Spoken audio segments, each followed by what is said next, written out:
Special সমাহার। এছাড়াও থাকছে নির্দিষ্ট মূল্যের পণ্য কিনলেই র্যাফেল ড্রয়ের মাধ্যমে নিশ্চিত উপহার।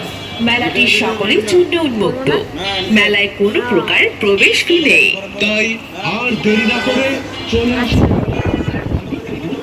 আপনার পছন্দের পণ্য হ্যালো গাইস, আসসালামু আলাইকুম। কেমন আছো সবাই? আশা করি সবাই ভালো আছো, সুস্থ আছো। তোমাদের দোয়ায় আমিও ভালো আছি আলহামদুলিল্লাহ। তোমাদের সবাইকে জানাই লাইজু ব্লগসে স্বাগতম। আর একটা নতুন ভিডিও নিয়ে তোমাদের মাঝে চলে আসলাম। আশা করি সবাই পুরো ভিডিওটা দেখবে। পুরো ভিডিওটা দেখার অনুরোধ রইল। আজকে চলে আসলাম মেলাটা আমাদের বাসার পাশে। আর মেলায় না গেলে ভালোই লাগে না। সন্ধ্যা হলে চলে আসি মেলায়। আর বেশি বেশি চলে আসি এই জন্য যে আমার আপুও মেলায় একটা স্টল নিয়েছে, এই জন্যই বেশিরভাগ মেলা আসা হয়। তো এর আগেও আমি তোমাদেরকে 2টা ভিডিও শেয়ার করছি তোমাদের মাঝে, যে কিভাবে আমরা আচারগুলো তৈরি করি, কিভাবে আমরা আচারগুলোর লোগো লাগাই, প্রসেসিং করি, একটু একটু তোমাদের মাঝে শেয়ার করছি। যদিও বলেছি যে মেলার একটা ভিডিও দিব, আসলে সময়ের কারণে দিতে পারিনি, এই জন্য চলে আসলাম। এই ফাঁক দিয়ে আমাদের 2-3টা মেলা শেষ হয়ে গেল। যাই হোক, আজকে যেহেতু মেলায় আসলাম আর ভাবলাম একটু ভিডিও করে নিই আর আমার আপুদের ভাইয়াদের মাঝে শেয়ার করে নিই। তো এই জন্যই ভিডিওটা করা, যদি একটু করতে করতে একটু বড় হয়ে গেছে। সবাই ধৈর্য সহকারে পুরো ভিডিওটা দেখবে। এই মেলাটা আসলে খুবই ভালো লাগে। আর যেহেতু আপু এখানে স্টল নিয়েছে, বারবার এই মেলাতে আসা হয়। অনেকটাই বড় হয়ে বসে, যদিও এবার একটু ছোট হয়ে গেছে মেলাটা। তো অনেক ভিড় আছে, মোটামুটি মানুষ আসে। আর আলহামদুলিল্লাহ আমাদেরও অনেক ভালোই সেল হয়েছে। তো যাই হোক, সবাই আমার আপুর জন্য দোয়া করবেন। আমার আপু যে উদ্দেশ্য নিয়ে নামছে, আল্লাহ যেন তার সেই উদ্দেশ্য সফল করে। এটা হচ্ছে কসমেটিক্সের দোকান। আর কসমেটিক্স দেখলে আমার কেন জানি চুলের প্রতি একটু লোভ লাগে। তো এর জন্য তোমাদেরকে একটু করে দেখিয়ে দিতেছি। লাইটিংয়ের কারণে হয়তো ভালো আসতেছে না, তবে সরাসরি দেখতে খুবই ভালো লাগতেছে। এই হচ্ছে কসমেটিক্সগুলো। আর মেয়েরা আসলে কসমেটিক্স তো অবশ্যই নেবে। যাই হোক, এদিকটা ঘুরে তোমাদেরকে দেখিয়ে দিলাম। আর এই হচ্ছে আপুর দোকানে কি পাওয়া যায়, ওটাই একটু দেখিয়ে দিচ্ছি। আমাদের এখানে প্রায় 10 থেকে 12 রকমের আচার পাওয়া যায়। রসুনের, তেঁতুলের, নাগামরিচের, জলপাইয়ের, বড়ের, এরকম অনেকটাই, আমসত্ত্বের অনেকগুলোই আচার পাওয়া যায়। তারপর পাওয়া যায় ঘরোয়া মশলা। আমরা গৃহিণীরা যারা আছি, মশলা ছাড়া তো চলতে পারি না। তো একদম খাঁটি মশলাগুলো পাওয়া যায় এখানে। এছাড়াও আরও অনেক কিছুই পাওয়া যায়। একটু করে সবই তোমাদের মাঝে দেখিয়ে দিচ্ছি, সবাই মনোযোগ সহকারে দেখে নেবে।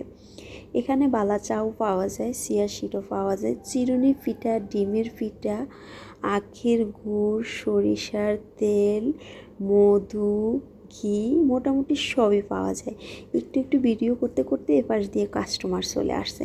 আর যেহেতু এই মেলাটা 4 দিন পর্যন্ত ছিল, তো গত 2 দিনের ভিডিও আমি নিতে পারি নাই, শেষের 2 দিনের একটু করে নিয়ে নিলাম। যদি এটা পরশু দিনের ভিডিও, আর আমি যে ভয়েসটা দিতেছি এটা এখন মেলা বর্তমানে আমাদের শেষ হয়ে গেছে। তো যাই হোক, আমি আগের দিন তো ভয়েসটা দিতেছি, কালকে পরের দিন সকালবেলায় আমি ভিডিওটা ছাড়বো, এজন্য আমি তোমাদেরকে বলে দিতেছি। আর আজকে থেকে আমাদের মেলা চলতেছে মাই ড্রেসে। তো যারা আমাদের মেলায় লাইসিয়ামে আসতে পারো নাই, তারা মাই ড্রেসে চলে আসবা। ওখানে 3 দিন পর্যন্ত মেলা চলবে, 7 তারিখ পর্যন্ত। 5 তারিখ থেকে 7 তারিখ পর্যন্ত মেলা চলবে। সবাই অবশ্যই মেলায় চলে আসবে। যাই হোক, এটা হচ্ছে শেষের দিনের। মিকি ছিল না 3 দিন পর্যন্ত। মিকির অনেক জ্বর ছিল, তার জন্য আসতে পারেনি। আজকে শেষের দিন মিকি চলে আসতে। তো মিকির জন্য দোয়া করে, ও যেন সুস্থ থাকে, ভালো থাকে। ও সুস্থ থাকলে কি আমরাও সুস্থ থাকি। যখন মেলায় যাই, ও এরকম বিনোদন দেয় আমাদেরকে। হাজারো মন ভালো খারাপ থাকলেও ভালো হয়ে যায়। এখানে অনেকে স্টল দিয়েছে, অনেকের হয়তো ভালো সেল হয়, অনেকের হয়তো খারাপ হয়, মন মানসিকতা খারাপ থাকতে পারে। কিন্তু মিকি যখন নাচে গানে সবাইকে মাতিয়ে রাখে, তখন আসলে মন খারাপ করার কোনো অপশনে নেই, সবারই মন ভালো হয়ে যায়। এই জন্যই আমার মিকিকে খুবই ভালো লাগে, মিকির অভিনয়গুলো। কিন্তু আমার ছোট মেয়ে মিকিকে অনেক ভয় পায়, কেন জানি মিকির পাশে যায় না, কিন্তু দূর থেকে মিকিকে দেখে এবং মিকি নাচলে ওইও নাচে। তো মিকি এখানে একদম ওই যে কি একটা গানে যিনি নাচতেছে, তো গানটা তো আর আমি দিতে পারতেছি না, ওখানে যদি কপিরাইট চলে আসবে, এই জন্য গানটা দিতেছি না। আমি নিজে বকবক করে যাইতেছি আর কি। তো আমার খুবই ভালো লাগতেছে মিকির নাচগুলো, আর এত নাচে মানে একটুও বসে না, সব সময় সবাইকে বিনোদন দিয়ে যাইতেছে। যে আসবে কিছু কিনুক বা না কিনুক, কিন্তু মিকির নাচ অবশ্যই সবাই দেখবে। যাই হোক, আজকে মেলা শেষ, মাশাল্লাহ অনেক মানুষ আসতেছে মেলাতে, আর আলহামদুলিল্লাহ মোটামুটি খুব ভালোই সেল হয়েছে। আর আমাদের যা যা ছিল অনেকটাই প্রোডাক্ট শেষ হয়ে গেছে। এখন রাত্রে বাসায় গিয়ে আপু আবার সবগুলো রেডি করবে, যেমন অনেক রকমের আচার তৈরি করতে হবে, বালা চাউ, ডিমের পিঠা, যেগুলো আমরা ঘরে করে থাকি ওগুলো অবশ্যই সব রেডি করতে হবে। তো আজকের দিনটা অনেকটাই মানে হিমশিমের মধ্যে পড়ে যাবে, যেহেতু মাইট্রেসে 5 তারিখ থেকে মেলা চলবে, তো এই জন্য একটু হিমশিম হয়ে যাবে। তো আমরা আলহামদুলিল্লাহ ঘর ফ্যামিলির সবাই হাতে হাতে চেষ্টা করি আপুকে হেল্প করার জন্য, যে আসলে আপু অনেক কষ্ট করে দিনের বেলা মেলা করে রাত্রে আবার বাসায় গিয়ে সবগুলো তৈরি করা ওনার পক্ষে অনেকটাই কষ্ট হয়ে যায়। তো আমরা সবাই চেষ্টা করি ওনার কষ্টটা একটু ভাগ করে নেওয়ার জন্য। যাই হোক, আমার আজকে ভিডিওটা আপনাদের কার কাছে কেমন লাগছে কমেন্ট করতে একদম বলবেন না। যদি ভালো লেগে থাকে আমার চ্যানেলটা সাবস্ক্রাইব করে পাশে থাকা বেল বাটনটি অন করে দেবেন, যেন পরবর্তীতে আরও ভিডিও দিলে আপনাদের মাঝে নোটিফিকেশন চলে যায়। চাইলে এরকম অনেক অনেক ভিডিও সবার আগে আপনি দেখে নিতে পারবেন। আমার মেয়ে নাচতেছে, মিকি দূরে নাচতেছে, আমার মেয়ে দূর মানে মিকির থেকে অনেক দূরে নাচতেছে, মিকির কাছে যায় না। মিকিকে খুব ভয় পায়, কেন জানি আমি জানি না। মিকি কিন্তু ওকে আদর করতে চায়, কিন্তু ও মিকিকে ভয় পায়। আমার ছোট্ট মেয়েটা না সবার সাথে আবার মিশে না, ও একটু বেশি মা বাবা ভক্ত।